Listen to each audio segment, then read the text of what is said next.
Yo, what's going on, guys? It's Houston Sports Talk back in another video today, and here with a football video. We're going to be talking about the Atlanta Falcons, and really want to talk about this topic because I've seen a couple Twitter tweets today all around after a little bit of a freak out after last night's Thursday night football game between the Falcons and the Panthers, as the Falcons lost 25-15 to the Panthers. Atlanta fans and NFL fans are starting to kind of freak out, saying it's time to bring in the rookie Desmond Ridder. I think third or fourth round selection.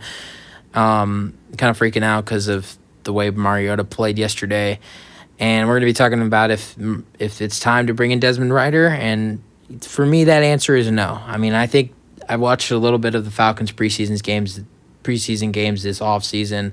I mean, this in the preseason, and he looks good. He's a good quarterback. But with the way I'm looking at the Falcons schedule right now, the smartest move, in my opinion, is to play Marcus Mariota for the rest of the season. And either your choice to, in 2023, make your starting quarterback Desmond Ridder, or, go after another quarterback. Maybe make a trade, sign someone, free agents. I don't know the free agency class for the quarterbacks this offseason, but if Desmond Ridder's your guy for next season, I just don't see their schedule the next 4 games. The Bears, who, even though Justin Fields has been playing good, they're 3-6. The Commanders, who are 4-5, they're not playing their best football. Then you got the Steelers, who have Kenny Pickett, and that could be a game I could see Desmond Ridder coming into because, that's rookie quarterback versus rookie quarterback. But I just see, and then you got the Saints again. Then you got a couple hard games at the end of the season against the Ravens, the Cardinals, and the Buccaneers. But, the smart output would be to start Mariota the rest of the season. He's done some good things this year. They've beaten teams like the 49ers and the Seahawks, and they've beaten the Browns, which I know they're not the best team this year, but they've been all right. They've almost beaten the Chargers. Probably should have beaten the Chargers last week, or the week 8, whatever that was. And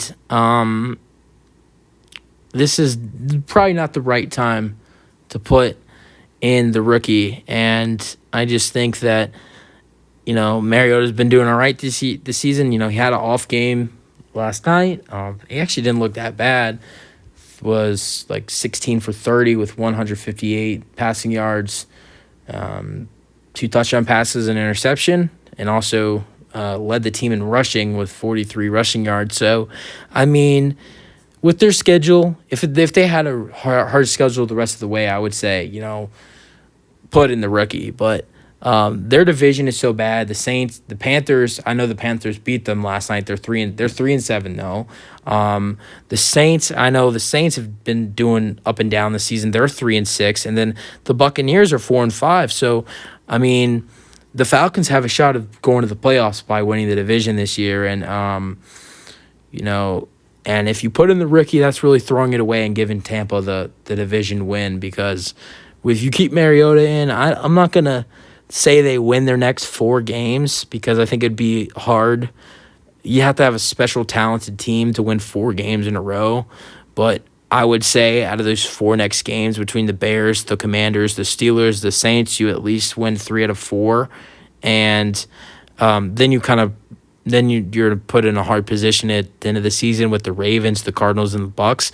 But possibly, as they're 4-6 right now, you win the next 4. That's the best thing that happens. And then you lose out the rest of 3. Then you're 8-9, and you just got to hope that Tampa Bay has the same record as you, or no, it does. At that point, if you go 8-9 just to finish the season,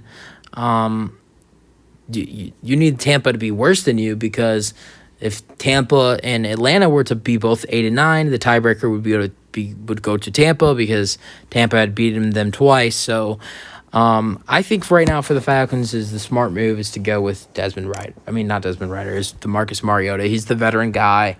Yes, he's had his ups and downs this season, but he's been all right for them. And really, he should stay the starter. unless he gets hurt or he has an awful game. Like, for instance, when 2019, when they match up against the Titans, match up against the Broncos, Marcus Mariota threw like 2 interceptions and like a couple completions and looked awful. Then he got benched, and that's how Ryan Tannehill became the starter for the Titans. So unless that happens or he gets injured, I don't think Desmond Ridder should become the starter. But Desmond Ridder, he looks good. He's a young talent, and it's just if you wanna make the playoffs, you start Mariota. But it depends with this team. If this team's trying to win the division, you start Mariota. If this team's trying to not do good the rest of the season and they're trying to get a good draft pick, you start Desmond Ridder and you try to see what the kid has. I mean, it wouldn't be bad to start him a couple games now that I think about it, because if you don't play him at all, then you never know what he had. If you draft, so for instance, if you start Mariota the rest of the season and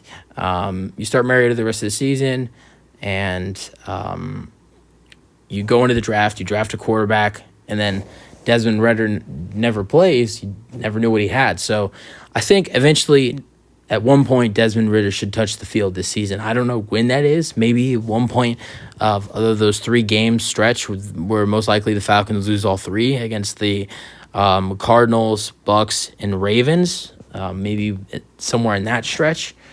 But that's what I'm thinking on this topic.